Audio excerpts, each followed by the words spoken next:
July മാസത്തിൽ ഉദ്ഘാടനം ചെയ്ത കുമരംപുത്തൂർ പഞ്ചായത്തിലെ വെള്ളപ്പാടം പുല്ലൂന്നി റോഡ് 3 മാസത്തിനുള്ളിൽ തകർന്നതിൽ നാട്ടുകാരുടെ പ്രതിഷേധം. റോഡിന്റെ നിർമ്മാണത്തിൽ അപാകത ആരോപിച്ചാണ് നാട്ടുകാർ രംഗത്തെത്തിയത്. ഒരു ഓഫീസ് കെട്ടിടം എന്നുള്ള നിലക്ക് പഞ്ചായത്തിന്റെ പഴയകാല ആ ദുർഘടകരമായ അവസ്ഥയെല്ലാം മാറ്റി നിലവിൽ നല്ല സൗകര്യത്തോടുകൂടെ ആദ്യഘട്ട പൂർത്തീകരണം നടന്നിട്ടുണ്ട്. തുടർന്നും ആവശ്യമായ ഘട്ടങ്ങളിൽ ഉപയോഗപ്പെടുത്താവുന്ന അടിത്തറയോടും കെട്ടുറപ്പോടും കൂടിയാണ് നമ്മൾ 6 കോടി വകയിരുത്തിയിരിക്കുന്നത് മുന്നോട്ട് പോയിട്ടുള്ളത്.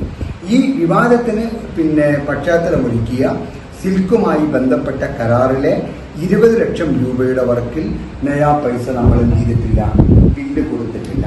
അതിൽ പറഞ്ഞ എസ്റ്റിമേറ്റിലുള്ള സമാനമായ വർക്ക് മുൻപ് അവിടെ നടന്നിട്ടില്ല. നടന്നു എന്ന് പറഞ്ഞത് കള്ളത്തരമാണ്. അങ്ങനെ ഒരു ബില്ല് കൊടുത്തതായിട്ടുമില്ല. മറ്റൊന്ന്, ഇതെല്ലാം പരാമർശിച്ചുകൊണ്ട് കുമരംപുത്തൂരിലെ ഭരണസമിതിയെയും ബന്ധപ്പെട്ട ഉദ്യോഗസ്ഥരെയും ഞങ്ങൾ മാധ്യമ സുഹൃത്തുക്കൾ മുഖാന്തരം പൊതുസമൂഹത്തിന് മുമ്പിൽ സംവാദത്തിന് തയ്യാറാണ് എന്ന് ഇന്നലൊരു പരാമർശം ഞങ്ങൾ കണ്ടു. ആ പരാമർശം നടത്തിയ ലോക്കൽ സെക്രട്ടറിയോടും പാർട്ടിയോടും ഇടതുപക്ഷ ജനാധിപത്യ മുന്നണിയോടും നിങ്ങൾ ഉയർത്തിയ വെല്ലുവിളി ഐക്യ ജനാധിപത്യ മുന്നണി ഏറ്റെടുക്കുന്നു. ഞങ്ങൾ 11 പേരും വരാൻ തയ്യാറാണ്.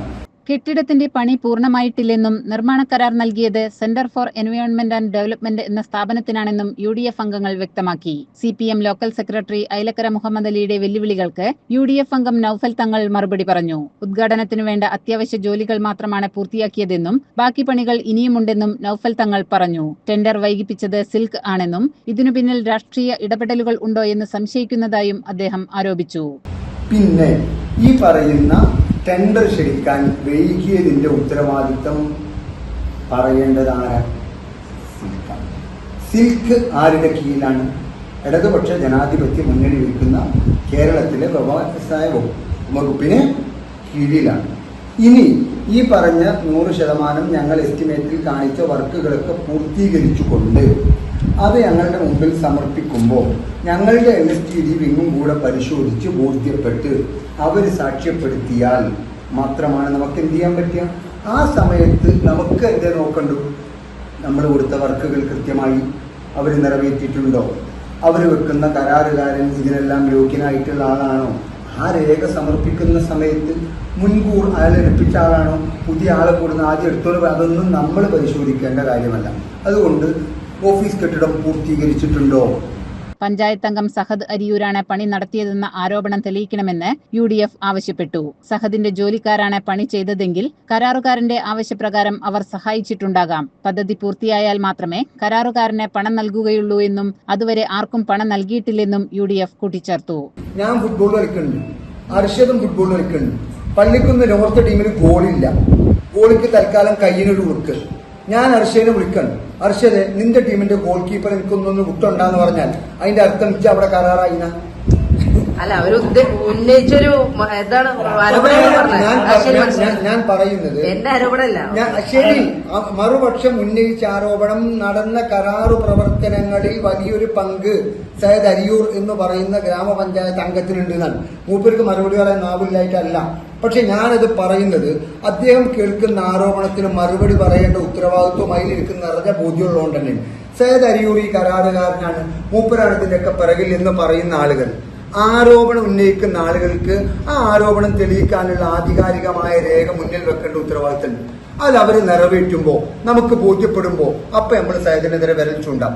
റോട്ടുകൂടെ ഇങ്ങനെ 10 ആള് 12 കോളത്തിൽ പറയുന്നതിനൊക്കെ സയ്യിദിനെ വേട്ടയാടാൻ ഈ ഭരണസമിതിയുടെ തുടക്കം മുതൽ തുടങ്ങിയതാണല്ലോ.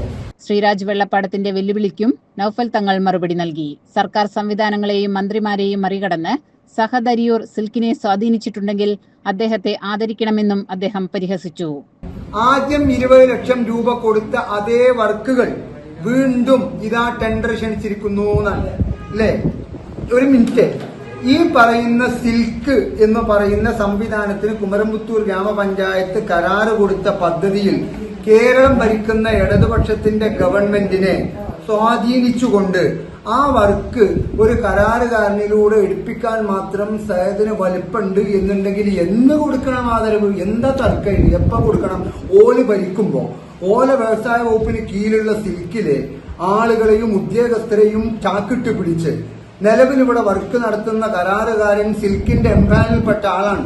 അതുകൊണ്ട് അവനെ കൊണ്ട് തന്നെ ചെയ്യിപ്പിക്കണമെന്ന് പറഞ്ഞ് സ്വാധീനം ചെലുത്താൻ ഇടതുപക്ഷത്തിന്റെ 2 പ്രബലമായ പാർട്ടികളുടെ മന്ത്രിമാരുള്ള ജില്ലയിൽ അവർക്ക് മുകളിലാണ് ഒരു യൂത്ത് ലീഗിന്റെ പ്രവർത്തകനായി വളർന്നു വന്ന നിലവിലെ സയ്യിദ് അരിയൂർ എന്നുണ്ടെങ്കിൽ LDF മാത്രമല്ല കുമരമുത്തൂരിലെ ആ ബാലവൃദ്ധ ഞാൻ ആദരിക്കണം. CCN മണ്ണാർക്കാട്.